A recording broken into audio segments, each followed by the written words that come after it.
kids and students can head to their classes right now. We probably don't have very many students today. They're getting ready. The senior high is getting ready to leave for Impact tomorrow. Junior high is at Impact right now.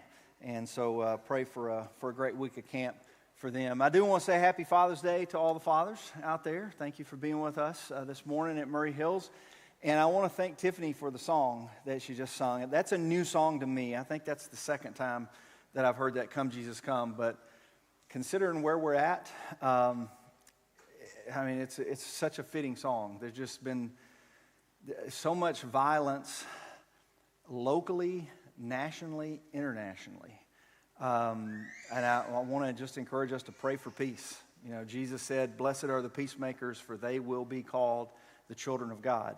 And we're in a study of 1 John right now, and I think it's interesting. John, the primary way that he refers to his readers is he either calls them the children of God or my dear children. So you kind of connect those things together, and we pray that peace will prevail everywhere. So our study is in chapter 3 today. So we're in 1 John chapter 3. We're going to be in verse 11. We're going to work our way through the end of the chapter and have to kind of confess at the start that I'm not ready for this sermon because I'm a person of routine. I like routine and schedules and kind of doing the same thing. And I keep a fairly routine work schedule, especially when it comes to preparing messages. So Monday is kind of catch up on everything from Sunday and take some meetings on Monday and a lot of administrative tasks on Monday. Tuesday is always staff day. Our staff meets Tuesdays at 10:30, and then I try to stack other meetings on top of it because I know everybody's in the office at the same time. And then Wednesday is my sermon prep day. So the goal on Wednesday is I'm usually working from the house. I don't take any appointments, and I've got to get a rough draft of the sermon done by Wednesday. But this Wednesday, I was on a bus with 50 other people touring through civil rights sites in Alabama. And it takes all the day. Like we left here at 6:30 that morning, and you didn't get back to the hotel in Montgomery until 9 o'clock that night. And so and the bus, you're doing stuff on the bus the whole way through. Like you're watching videos and documentaries, and we're telling stories, and we're processing things together. So there's no time at all to work on a message, which was fine. If I don't get my sermon done on Wednesday, I always do it on Thursday. It's a 2-day bus trip. And so we did, all of Thursday was taken up. And getting 50 people on and off a bus, and we probably stop at about a dozen sites over the course of 2 days, 4 different cities in 2 days.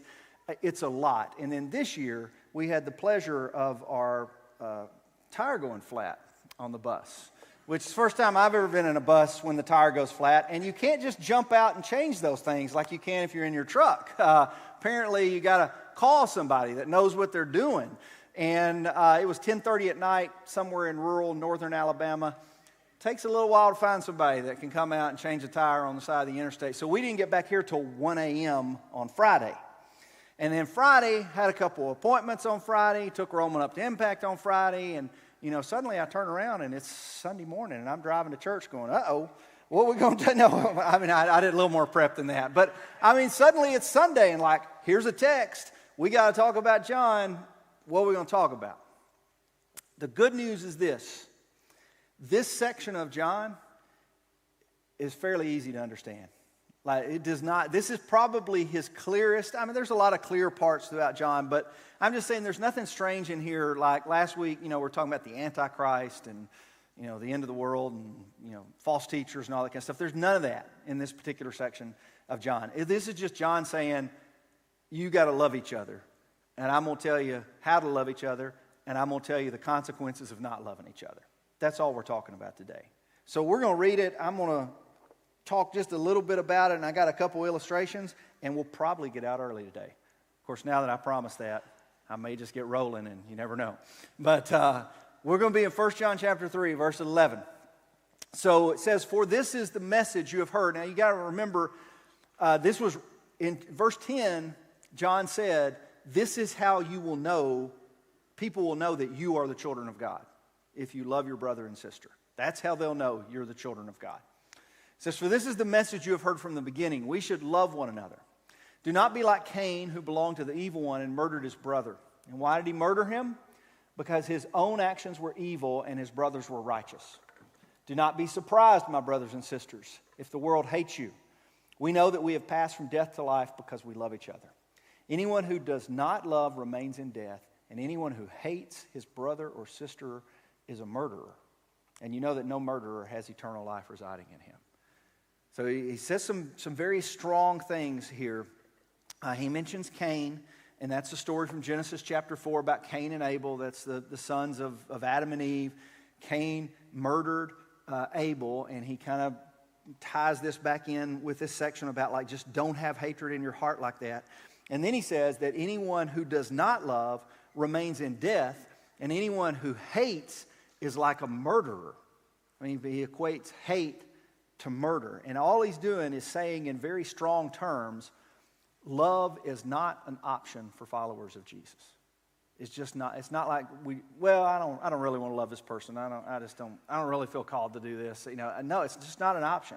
It is that serious to John. And this is the command that we have had as followers of Jesus from the beginning. And then he says in verse 16, this is how we know what love is. Jesus Christ laid down his life for us. And we ought to lay down our lives for our brothers and sisters. If anyone has material possessions and sees a brother or sister in need but has no pity on them, how can the love of God be in that person? Dear children, let us not love with words or speech, but with actions and in truth. And this is kind of the practical application. So the first part is just saying, love one another. It's serious. I mean, this is serious. You've got to love one another. And here's how you love one another. Look to Jesus.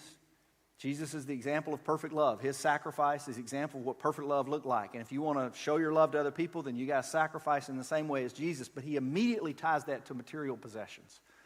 And he says, like, if you look upon a brother or sister and they're in need and you don't really have any pity on them and you don't really care, that's not love. And so what he's saying is that love, this is not like a symbolic love. This is not like a symbolic sacrifice. This is not like a figurative type of love.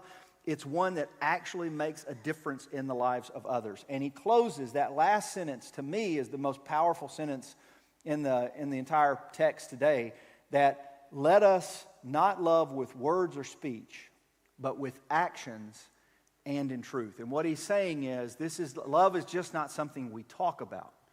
It's something we do. It's not just something it's not a theory or it's not a sentiment. It's not an idea or a concept. It is an action. Love must be active and in truth.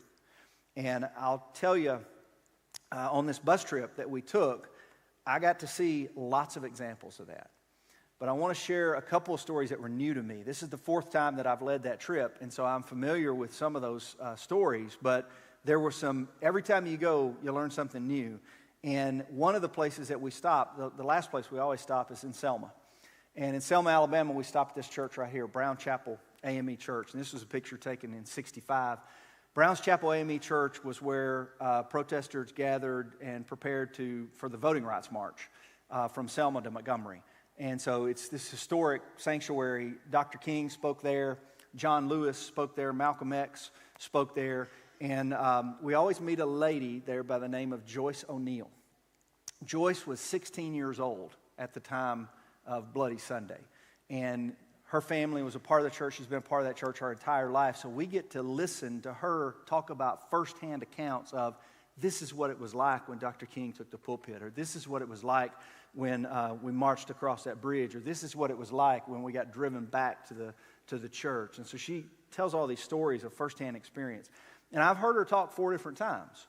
And so I kind of sat in the back of that, and towards the end of her talk, I got a phone call, and so I stepped out in the hallway, and I started looking at the pictures. This is one of the pictures I took when I was in the hallway, because they've got in the hallway, you can't go in the sanctuary anymore because it's got such bad water damage and termite damage, and it's a National Historic Landmark, and so they're refurbishing all of that right now. But we were in the fellowship hall, so I walked back in the hallway, and I'm looking at these different pictures.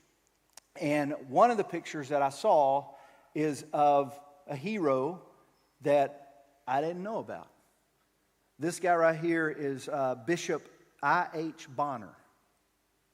The only reason I know who I.H. Bonnor is because his picture was hanging in the hallway of Brown's Chapel AME Church. But you see that little taped part down at the bottom there? This is what it says about him.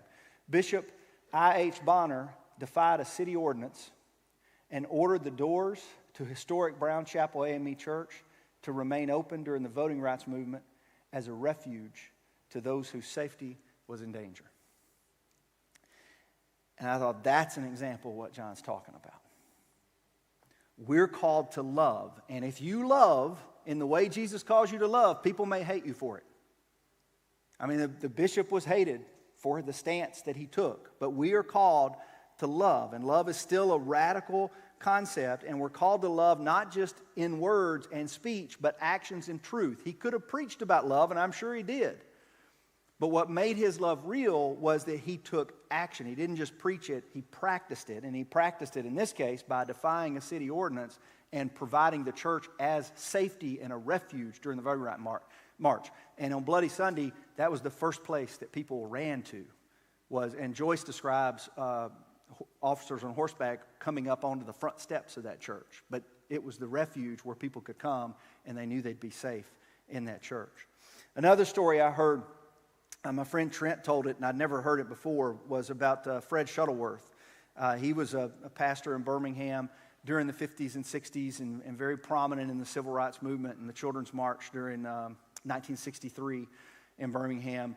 But Shuttlesworth in the 50s, after Brown versus Board of Education, he sought to integrate the schools there in Birmingham. It was Phillips High School. And so he took his children to integrate the high school. And a group of Klansmen met him and beat him with chains and baseball bats and put him into the hospital. And while he was recovering in the hospital, a reporter came to see him and said, Reverend Shuttlesworth, just what are you hoping for? Like, what are you striving for here in Birmingham? And this was his quote: I am striving for the day when the man who beat me and my family with chains at the high school can sit down with us as a friend. And again, you hear what he's describing there is a radical love, is a sacrificial love. A love is sacrifice and direct action. Love when it is not easy to love. Love when it is not even required to love. Nobody would have blamed Shuttlesworth for not loving in that situation, but love when it's not required to love. And the civil rights movement is full of examples like that. Men and women who were motivated by their faith, and it's born in faith. You notice I said the bishop.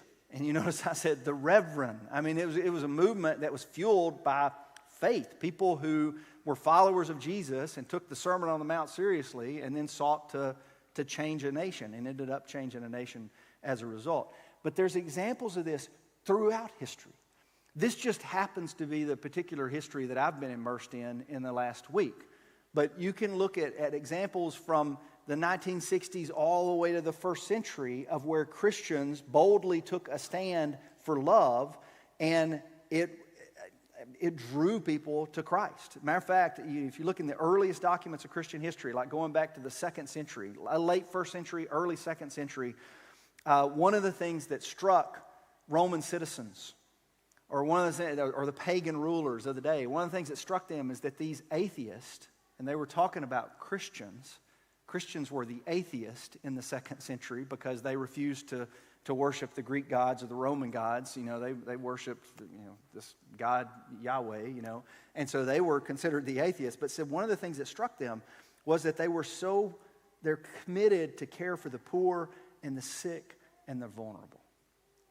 A couple of quotes here. Tertullian, who was an early church father. They didn't have cameras back then, so I had to pull up a drawing of him. But Tertullian said, look, and he's describing the early Christians, look how they love each other. Look how they are ready even to die for each other. Another of the 1st century fathers, or 2nd century, it was Athenagoras from Athens. He said this to the Roman Empire, and he was writing to the Roman emperor, defending these, quote, strange followers of Jesus, these followers of the way. These people that believe Jesus is the Christ. And this is the way that he described Christians. They do not rehearse speeches, but exhibit good works. When struck, they do not strike again. When robbed, they do not go to the law. And they give to those who ask them, and they love their neighbors as themselves. Like, this was so strange for them to see, like, who are these people that take this command to love one another so seriously that it applies not only to them, but it seemingly applies to everyone, even their enemies.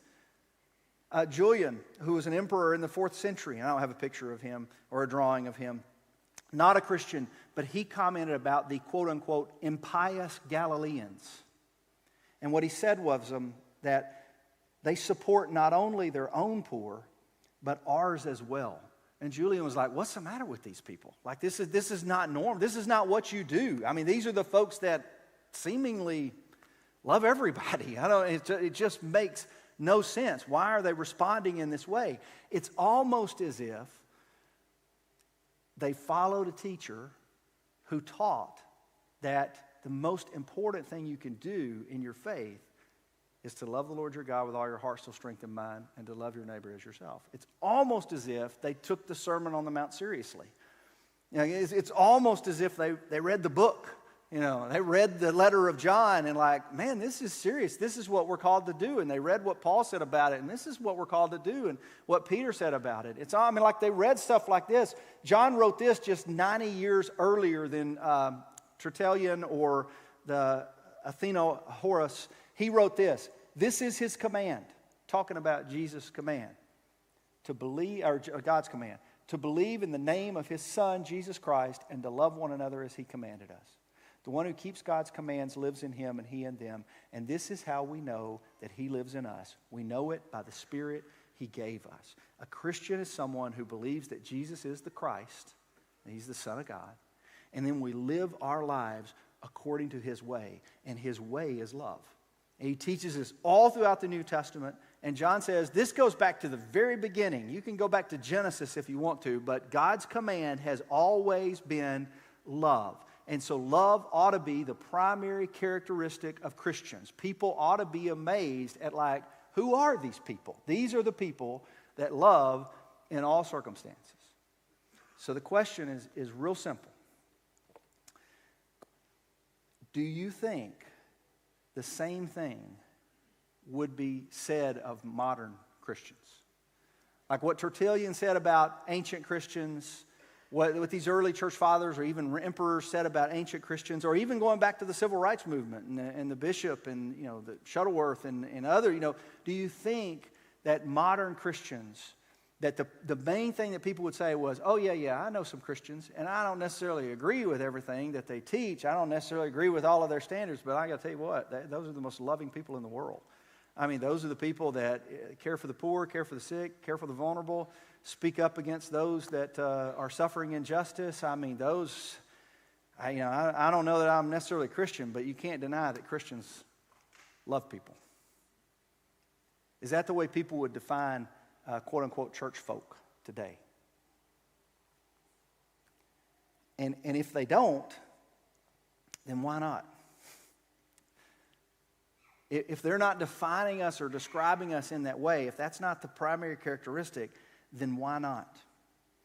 And love doesn't mean that anything goes. Okay? It doesn't mean that we have no moral standards. It doesn't mean that we have no values. It doesn't mean that we shrug our shoulders at sin, or it doesn't mean that we avoid difficult conversations or all that kind of things. All it means is this. It means that when we express those values and we express those standards, we do so in a way that is kind, that is patient, that is not boastful, that is not proud, that is not self-seeking, that is not easily angered, that is not keeping a record of wrongs, and that is not dishonoring to others. We can speak truth and we can hold to truth in a way that is kind, and in a way that is patient, and in a way that is not trying to draw attention to ourselves, and in a way that does not dishonor others. A love that does not delight in evil but rejoices in the truth. And what it means is that we always seek to practice a love that always protects, always trusts, always hopes, and always perseveres. As believers, this is what we're called to do. This is what John calls us to do in 1 John, and the reason John calls us to do that in 1 John is because John was a follower of Jesus, and Jesus calls us to do that very thing. So that's what the Word says. Now you get to apply it. Let's pray. Father, I pray you help us to learn how do we live this out in today's culture, in today's climate. How do we live out your command to love one another, and not just one another, but to love even our enemies, to love those who disagree with us, to love those who may persecute us, and to show our love in real and material ways for those that are vulnerable, or those that are the innocent, or those that are suffering in some way. I pray you help us as followers of yours to try to figure out, how do we do this in the 21st century? How do we go about showing love for one another? And we know that we have your Son as the ultimate example of that, and his sacrifice is the ultimate example of that. So I pray that through your Spirit, you help us to walk that out and live that out in our context today. And it's in the name of your Son, Jesus, I pray these things. Amen. All right, I kept my promise, but only by 3 minutes. So you get out 3 minutes early. Use it to say hello to somebody, and hopefully we'll see you next Sunday. Thanks for being here.